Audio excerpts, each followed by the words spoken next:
Discussion is going to cause a little bit of ruffles, a little bit of controversy, but that's what we'd like. Jennifer McLean. Hey, Jennifer. Introduce what our discussion topic is today. Is gender dysphoria a passing phase, and should children be allowed to begin transitioning before they reach puberty? So when you look at this podcast happening here, you just know like this has really been the plan for a while, because this is an earlier season of this show and they're talking about the children. They're going to have a podcast about the kids transitioning. I didn't realize this was an issue until like this year. I didn't know that's what was happening with children, that children were being mutilated, that mothers with Munchausen by proxy had found a new way to abuse their children where they wouldn't go to jail for it, but in fact, they could get shows, reality shows, trophies, whatever, trips, everything. And this new abuse is being fed with nothing but rewards. Another panelist, we have Zinnia Jones, a researcher from Orlando. Hi, I'm Zinnia. What happened to this person's teeth? Like, I'm not trying to be funny. I'm really trying to refrain from busting. This is not even me busting, because I can't even say that this is a medication side effect. Why would you walk around like that? Like, what's going on? You're going on shows, everything.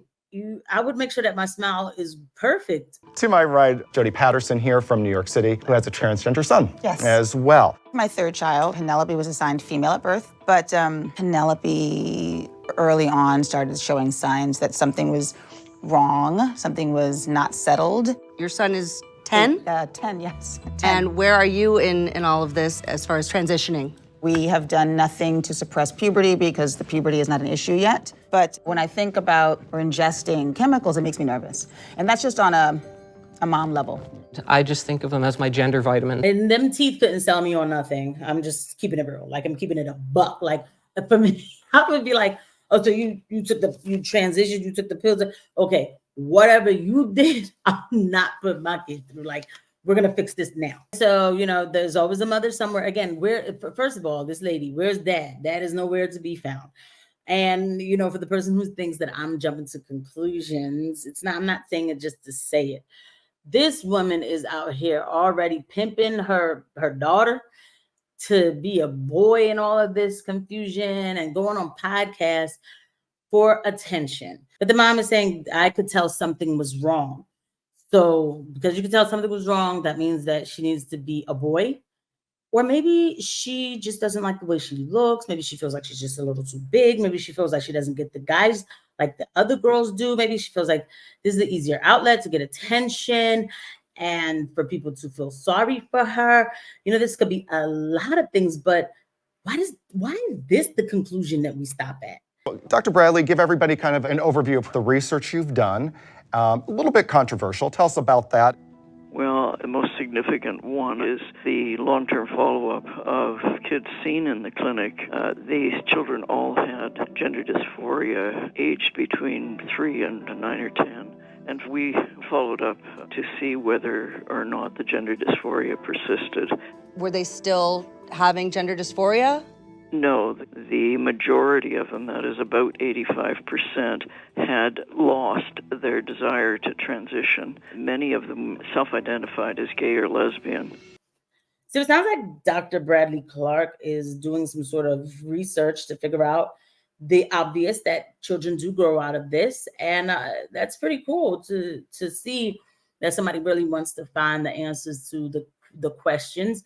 Now, I'm not saying that Dr. Bradley is a hero or anything, but at least Dr. Bradley's asking the question. I think Dr. Bradley is really underestimating the intelligence of young children. And I feel like at that younger age, I had a better sense of self and I knew my own identity. And so Jazz is, of course, getting very angry, saying, I think they have the intelligence. Like, I was 3 and I knew that I was your mom you didn't know another life. What do you mean? I don't remember every day of my life when I was 3. Your mom put this in you. One time, I think she said that you were 2 when this started. So please, okay, like, stop making it seem like just because you felt this way all your life because you were told that this was what was going on with you and you were already being put in the girl clothes and playing the girl toys and doing the girl hair, whatever. Don't make it seem like this is a normal thing, that this is what happens to all kids. No, the other kids that she's talking about whose parents did not push them into this whole money train or whatever contract that they went through, those other kids are having some sort of insecurity about being gay, or maybe being lesbian, or maybe just being insecure just because it's Tuesday and then they have to go to school. But after they went through puberty and everything, and as they got older, it went away. It calmed itself down. Dr. Bradley, how do you feel about transitioning before puberty? We've all been uncomfortable about intervention because of our concern about people changing their minds. Right now, we have no evidence that people are, in fact, born this way. You know, the transition is such a huge issue for people. To assume that because somebody at some age makes a statement, I'm trans, that they will continue to feel that way as they mature, I think isn't supportive to them. Because for a lot of people, the surgery isn't perfect. You never have a perfect body. You said when kids make a statement, and you said statement singular. However, most transgender kids make statements over time. I wish I had a magic wand that could allow me to say who is a pure trans person. We're trying to find out how much of this is like some of these things that you get hooked onto and then you drop and move on to something else.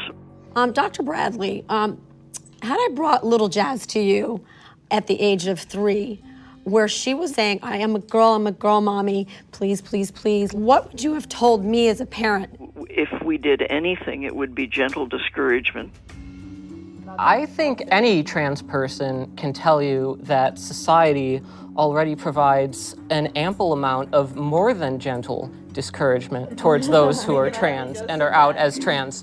It is completely not okay to prevent a transgender child from doing what makes them happy. And you know, this idea of gentle discouragement would negatively affect the lives of so many transgender youth. And so everybody's sitting up here getting so worked up and mad at this doctor. They are pissed. And what's happening to Jazz in this episode, I don't know how long it lasts. Jazz can't hear some of this stuff because it's like, wow, like, you know, it's a reality too. It's almost like a mirror being shown to you, like, I could have possibly gone through this. Now they say the thing about, oh, I couldn't have went through male puberty, I would be dead. You don't know that. You don't know that. Your mom told you that.